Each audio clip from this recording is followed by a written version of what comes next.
Good evening, welcome to Look North. Our top story tonight. Have you seen these men?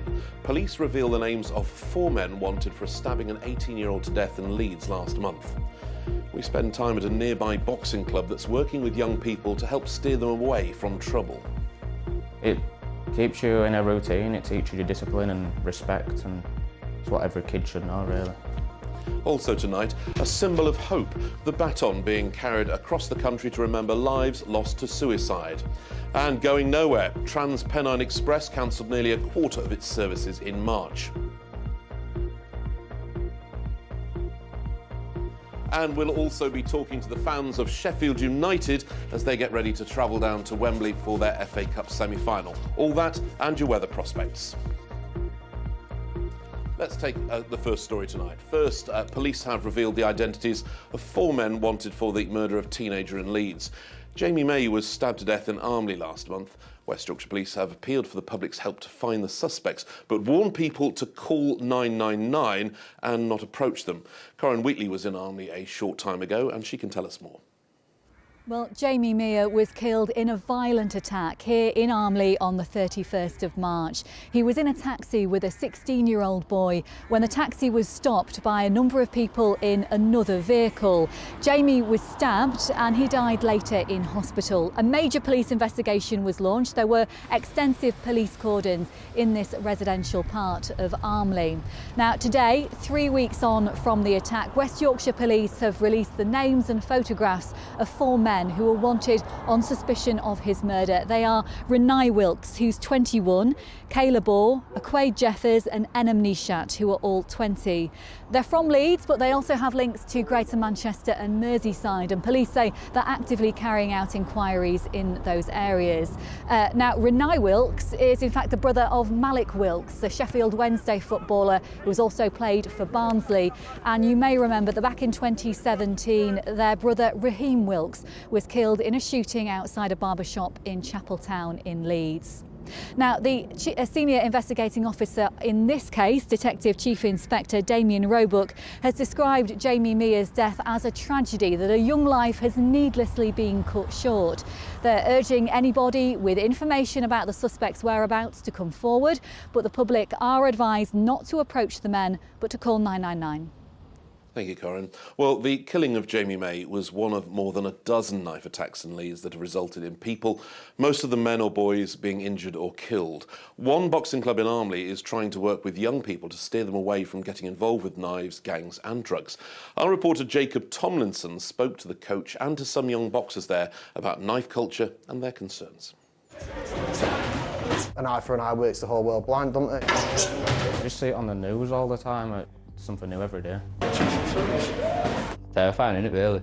Life or death at that moment in time. Yeah, so we're just doing a bit of a technical session tonight. So I'm a professional boxer. I've been boxing for about 10 years now. The knife crime in this area is just so rife at the moment, and it's really sickening and sad. It's not something that you heard much of until quite recently. We've had 2 deaths. Young lads have been stabbed to death in local area, so that's not good news. Everyone's been really taken back. It's bringing more of us together because we want to, and it's made me rethink things we need to do more. It's quite scary, really, that I've got a little brother that's around that age, and to think that he could go out and be a part of that is quite scary. We're going to try our best to tackle these hard situations and hard times for everybody at the moment. It seems to be every day that you're seeing some sort of news article and someone's unfortunately lost their life. The word that comes to mind is disappointing. If anyone's ever going to carry a knife, they've got to intend to use it. I'd tell my mates what they're thinking and why the hell they're getting that and get rid of it, because it's not right. Because if you're going to take it out with you and if you're going to use it on somebody, you're no mate of mine. Yeah, I think it's disgusting. I don't understand why anyone would ever want to carry a knife. Well, it's permanent damage rather than a fight. I think a black eye is a lot better than a permanent scar or even death. Nice, boys. Keep your hands up nice and tight, chin down, elbows in. All across the country, you see boxing gyms doing a lot to try and prevent knife crime and to help young people. It keeps you in a routine, it teaches you discipline and respect, and it's what every kid should know, really. Keeps you like an hour and a half out a day, innit, doing boxing. instead of about an hour and a half out on the street. You're doing a good thing, Josh, at the moment, keeping kids off at the street and that. Oh, it feels absolutely amazing because, like I say, we've got some guys here who've got some nasty bad habits. They're coming up to me, yeah, Josh, I've quit smoking, I've quit vaping. I'm thinking, yeah, I wasn't expecting that. You've got something that you enjoy and you think about the consequences a lot more. Jacob Tomlinson with that special report. Now, here's the other big story coming into the newsroom today. New data out today shows the train company TransPennine Express is continuing to cancel hundreds of services every month. Officially, the firm says it only cancelled 5.8% of its trains in March, but figures show a further 11.2% were actually deleted from the timetable the night before they were supposed to operate. This practice of so-called pre-cancelling has been widely criticised amidst growing calls for the company to lose its contract next month. With this story, here's our transport correspondent Spencer Stokes meeting one of the passengers swapping the train for the car. Hi, my name is Rebecca O'Hare and I commute from Woodsmore in South Manchester to Leeds a couple of days a week by train. However, in a couple of weeks' time, I am going to ditch the train instead and travel by car because the journey with TransPennine has been so difficult. Cancellations, train delays, short notice change to timetables and a shortage of staff means that I am now going to go on the N62 and take the car instead. Customers turning their backs on TransPennine and finding other ways to travel. There have been times when I've actually broken down crying with my husband, with family members, with my boss. And the words I have said on numerous occasions is that the commute has broken me. The rail firm is in a dispute with the train drivers' union ASLEF about how much extra money drivers should receive for working on their day off. That's meant fewer drivers have been available and trains have been cancelled. TransPennine's figures show that in March, just 5.8% of trains didn't run. But when pre-cancelled services are included, that figure jumps to 17% not running. That's an improvement on February, when 24% of trains were cut from the timetable. TransPennine's contract with the Department for Transport is up for renewal next month. There have been calls for the government to take over, but one rail expert doesn't think that'll happen. The feeling in the industry is that the contract will be extended 6 months maybe, and told you must deliver improvements in that short time or we will back to have the conversation again. So I would expect to see a small extension with TP given a chance to improve. It needs all of those who are concerned, all the stakeholders, to sit down and really understand what the fundamental problems are, and for the government to agree that it's got to work with the company to get things put right. Leisure travellers, as well as commuters, have suffered. Spinning Mill Guest House in Slathwaite can no longer rely on visitors arriving on time or at all due to cancellations. It's been more than a winter of discontent. It's been absolutely diabolical. People just can't get from A to B, or if they're able to make their initial journey, they can't come back, and it does cause a lot of anxiety. TransPennine Express say their recovery plan has reduced cancellations by 40% and they're working to bring that down even further. That'll be too late for Rebecca, ready to start commuting by car. All I need to do now is get my confidence on the motorway and I am off to Leeds via the motorway. And I know the N62 can be difficult, but there is no way it's going to take me as long as it takes me on the train. The government is expected to make a decision on TransPennine within the next month. A company that's cancelled so many trains, facing the prospect of its contract being cancelled. Spencer Stokes, BBC Look North. Thanks, Spencer. Talking of rail delays, East Midlands Railway are warning passengers trains could be very busy this weekend as a result of people travelling to the capital for sporting events, the marathon and engineering works, would you believe, on top of that. The company who runs services between London, Chesterfield and Sheffield say there will be queuing systems in place at key locations. Football fans are being asked to travel home early. You're watching Friday's Look North. Still to come on tonight's programme, 100 marathons in 100 days. We catch up with Vicky Hogg from Doncaster, who's clocking up the miles for charity.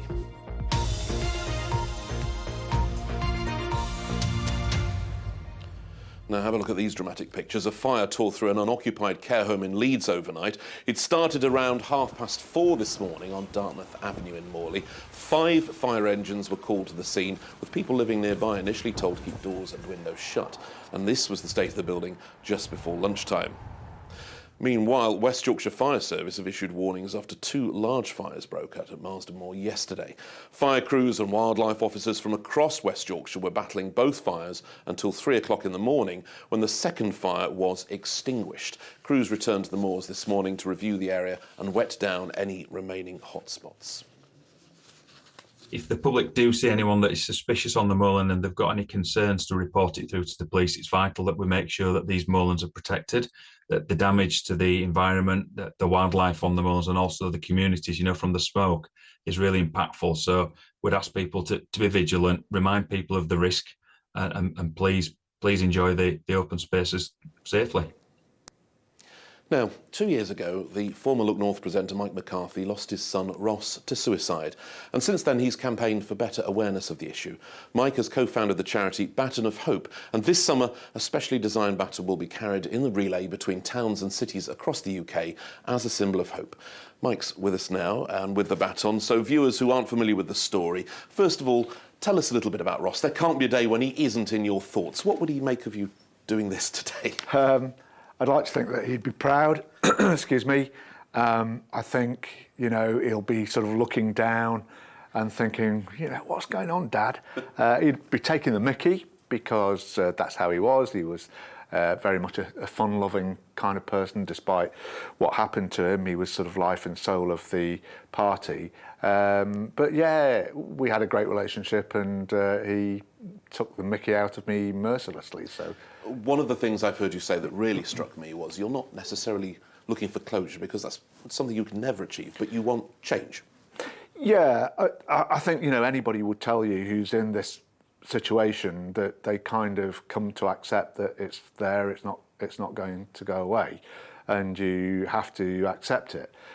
We've been lucky as a family that, you know, our own relatives and friends have been tremendously supportive, and that's important to us. You know, the compassion and the care has been very, very important. But you're absolutely right. You know, what we're looking for through the Baton of Hope is for real practical change. Yes, awareness is one thing. We want to get people talking. We want to break the stigma. We want men in particular, who sometimes, as you know, find it difficult to open up about their feelings, to start talking, to start connecting, men and women. But we also want there to be change in so many areas, in the media, in politics, in education, etc. Well, we look forward to being part of that story, and I think you're extraordinarily brave for being so candid about it. We've got this beautiful baton in front of us. We'll talk about that in a moment, but you did allow the cameras from BBC Breakfast to capture the moment you first saw it, and I think these pictures and your words will speak for themselves. OK. Oh. So, Mike, you know, this is really your mission, and it is a symbol of your mission. Kevin and, you know, Thomas Light, I can't thank you all enough.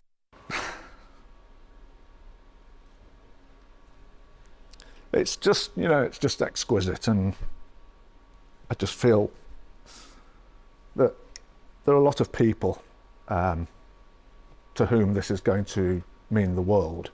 The lattice work in the middle represents a community of people holding each other aloft. It is a beautiful object. How will the relay work? What do you want to achieve? Well, we're going to tour 12 cities in 12 days, starting in Glasgow on June the 25th and ending in London on July the 6th. We're in Sheffield on June the 28th, and we want it, you know, as the name suggests, to give people hope. But because despite, you know, all of the difficulties out there with dealing with mental health, we believe that there are hundreds of thousands of people who, in charities, in the NHS, hard-working, dedicated, kind and compassionate people who want to help. And, you know, Ross was sort of very keen. He was a very selfless person, and he wanted other people to know that there is hope. Sadly for him, he ran out of hope, but he wanted other people to know. And, you know, when he left us, he wrote a long farewell letter, and one of the things that he said in the letter was, please fight for mental health. The support is just not there. We want to shine a light on the support that is out there and give people hope, because one thing that unites, I think, pretty much everyone who takes their life is a loss of hope. Mike, thank you very much indeed. It's really nice to have you back on the sofa. I'm sorry it's not under happier circumstances, but we look forward to following the Baton of Hope as it goes into Sheffield. I Thanks appreciate for your time. it. Thank you. Now, if you enjoy a trip to the Yorkshire coast, you'll have no doubt spent a bit of time stuck in traffic on the A64 at some point in North Yorkshire. For many miles, it's single carriageway, of course, and the debate over dualling it and other improvements has raged on for years. So, as we prepare for next month's local election, well, it's back at full throttle in York, as Richard Edwards reports. Jams like these have been grinding drivers' gears on the A64 near York for decades. Since the 70s, when the big queues were at Tadcaster, local politicians have been trying to find a solution. About the worst place to be on a bank holiday has always been the town of Tadcaster, which sits astride the busy A64. These days, the bottleneck's a few miles further east, and it's causing real problems for people heading into and out of York. We've come from Nottingham. We've had a really good journey until we got to here, to be honest. We know that it's going to be painful for half an hour or so before we can carry on our journey. Now, as York's local election campaign is in full swing, the A64's in the headlines again. As in last month's budget, the Treasury said it'll be at least 7 years before talks about improvements can get going. The Liberal Democrats, who went into this election campaign with the most councillors in York but not an overall majority, this setback won't stop them pushing for the work to be done. I think it is having a detrimental impact on York and the wider North Yorkshire economy. I think the council and councillors can play a role in terms of lobbying government and lobbying MPs. Labour, York's second largest party, says new roads are needed, but so is investment in other types of travel. So wherever we expand the network, and we do need to expand the network, wherever we're expanding that, it must allow for people to shift to more sustainable ways of transport, whether that's on buses, whether that's cycling or walking. The Conservatives, looking to add to their 2 York councillors, say they're confident, despite the delays, the work will be done. As far as the dualling of the A64, it's something that we wanted to do for a very, very long time. Julian Sturdy MP, our local MP, has campaigned for that. The Highways England have had the consultation. We've seen the maps, we've seen the proposed plans as to where it's going to go, and we support that. The government strategy is that by 2030, 50% of local trips should be either walking, cycling or wheeling. If we can do that and sort out the potholes, which are a danger for pedestrians, cyclists, e-scooters, everybody else, that is far better than building more road capacity, which makes it easier in the short term for people to get where they want to be, but adds to the overall problem. It's often said that York, with its thousands of years of history, wasn't built with modern-day traffic in mind.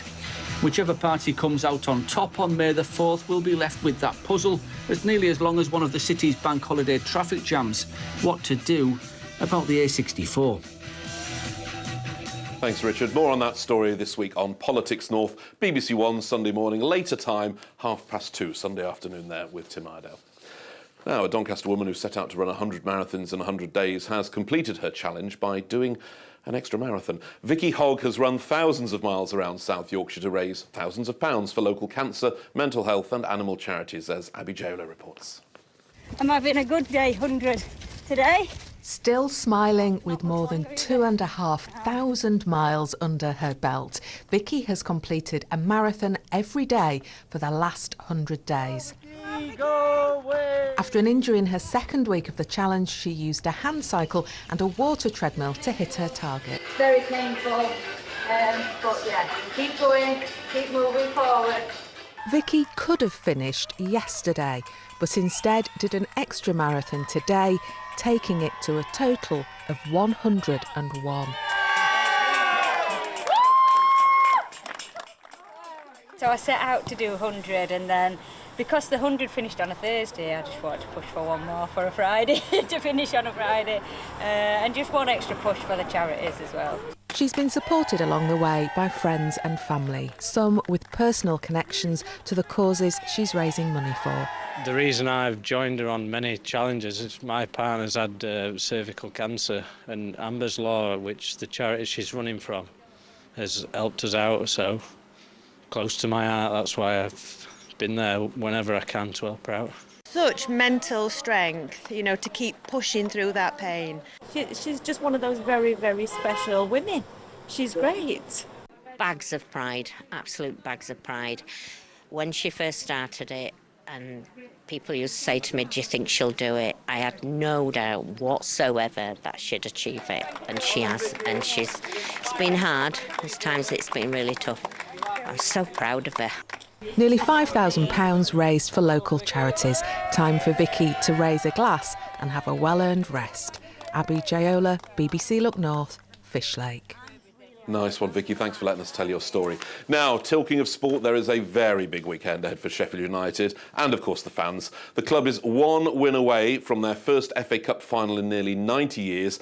It's by no means an easy win, though, because the Blades take on Manchester City in the semi-final at Wembley tomorrow. Let's all put our earplugs in, because Paul Ogden is with some very excited fans in Sheffield now. Paul, it's all yours. Absolutely, that sign says it all really, Tom, doesn't it? The Blades are going to Wembley even for the semi-final against Man City tomorrow. There is so much to talk about here at the Sydney and Matilda pub, right in the heart of Sheffield, between Sheffield Station and Bramall Lane, and it's the unofficial home of the Sheffield United Supporters Club these days. Well, that victory against Tottenham, never mind the one against Blackburn, has got to give the Blades hope, not just for Wembley tomorrow against Man City, but surely for the Premier League next season, and it's coming.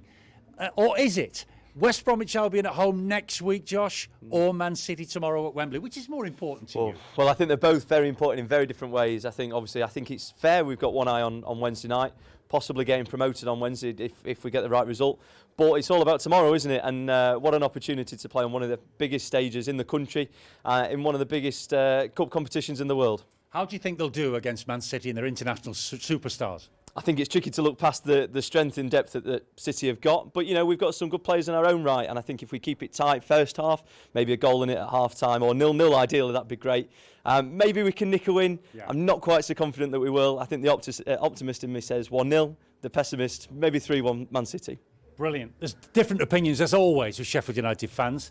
I'm interested to know about who's here, actually, Claire. 3 generations, I'm told, of one family. We have the 3 generations this time going down to Wembley. There's myself, my 2 sons, and my father. So last time we went, there was 4, but this time we've got 3. Brilliant. Have a great day. We will. Thank you. Let's get some predictions from people who really know what they're talking about. Are the Blades going to win tomorrow? I think they will 1-0 because Man City will be focused on the Premier League and not the FA Cup, and so they'll be focused on Arsenal and won't be focused on us. I think you know what you're talking about. By the way, check out the headgear, the best I've seen today in the city of Sheffield. Are the Blades going to win tomorrow? Yeah, I think 1-0 by Eloman and Dyer going to score. Love it. Quick scoreline from you, sir, finally. 1-0 to Sheffield United. Wow, so much to look forward to. Lots and lots of optimism here for Sheffield United. Thanks very much indeed, Paul. They were very restrained and quiet, I have to say. Let's hope they find their voices before tomorrow. Will they have a nice trip down the motorway? And what's it going to be like down Wembley Way? Here's Keely to tell us. Thank you very much. Well, it's going to be an unsettled weekend, and it was unsettled today, wasn't it? But most of us started the day on a fine note. Here's some pictures that have come in over the last 12 to 24 hours. The first, choppy seas at sunrise at Scarborough. The second picture, a stunning orange sun rising above Leeds this morning. And even though the sky has turned out to be quite grey for most of us, here are some bluebells to brighten things up, taken in Wakefield. You can keep your pictures coming into the BBC Weather Watchers page, or I'm on social media as well. So yes, the general forecast for the weekend is an unsettled one. Tomorrow more showery, and then the rain sets in for Sunday, and it will get cooler through Sunday and into Monday as well as we pick up more of a northerly breeze. So low pressure dominating our weather through the weekend. This occluded front returns through Sunday.